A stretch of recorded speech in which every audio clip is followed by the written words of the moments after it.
Well, we'll start out with a good morning. Hello, Allan Fine. Hello, Tony. How are you? I'm doing great. Allan, you are a oil and gas financing expert with Crudefunders. Okay, I know what you do now. So with that in mind, help us out on basics here in your industry. And that in particular is, why is gas some days $1.88 here, and then at the same gas station it's $2.32 within, say, 8-9 days later? Well, it really depends on what the spot price of oil is at any given time. I mean, the lion's share of the cost that's built into gasoline prices is just basically the price that's paid by the refinery for the crude oil. So as the price of the oil fluctuates considerably, so does the price of gasoline. What's going on here in the United States? We hear that smaller companies, particularly in Texas, are being impacted by the glut of oil and gas being produced right now. Well, it's not necessarily the smaller companies. It's the type of drilling technique that's occurring.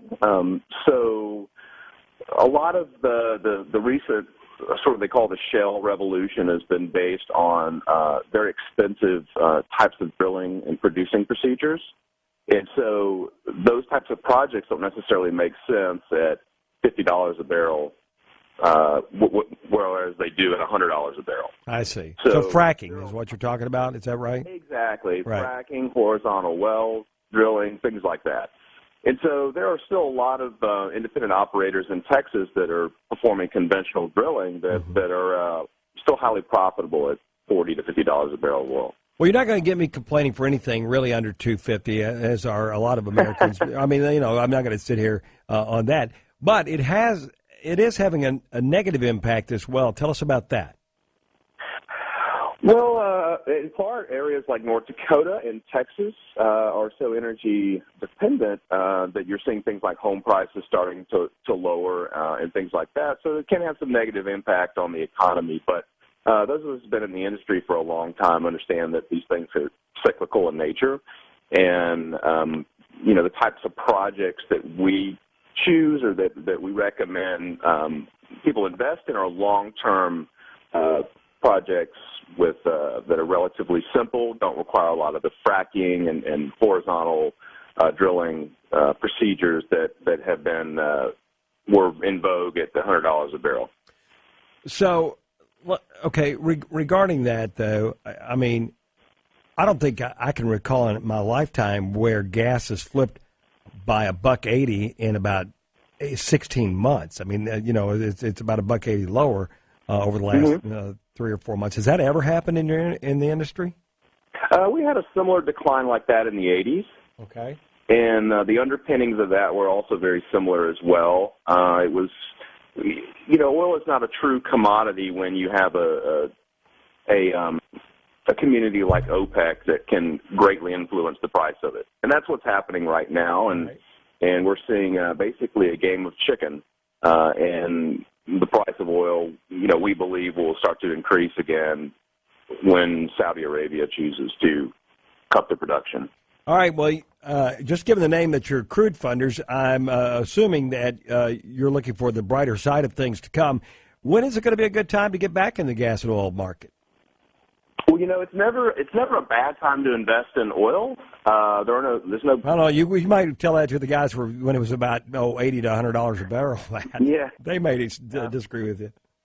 Well, in part, yes, and yes, but I mean, you have to look at the overall strategy. Now the strategy is just to look for long-term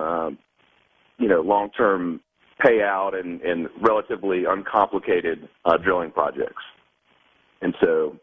We're very enthusiastic about what we're seeing now because it's actually a really good time to invest directly into a project because the lease rates and the labor costs have come down significantly and will come down significantly. So if you think about your return fluctuates with the price of oil, and most people generally agree that the price of oil will go back up, but your fixed costs are based on a period of time where everything is reduced in cost. If something makes a lot of sense at $40 a barrel, as the price starts to go up, your returns start to become exponential. No question. Now, with that, I'm going to ask you all my little neophyte questions, because this is kind of where we are. A lot of us are, I think, and that is, do you see $4 a barrel gas happening in the next 10 years?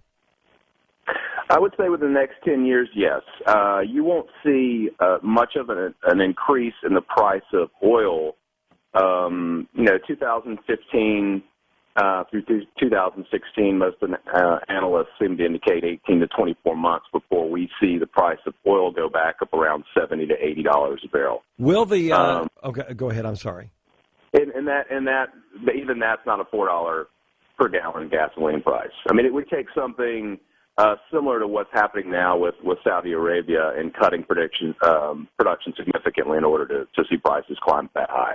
Would the XL pipeline help Americans in the end? Ultimately, yes, absolutely. We as a country need to strive towards our own energy independence, and the pipeline is a big part of that. Yeah, but the politics of it kind of create havoc too with Saudi Arabia. You know what I mean? Well, there's always politics involved in oil. Oh yeah. Allan Fine, thank you for the discussion. I really appreciate it. Crudefunders is the name of the company, and you can just Google that and find out more. Allan Fine with Crudefunders here at News Radio 840 WHAS.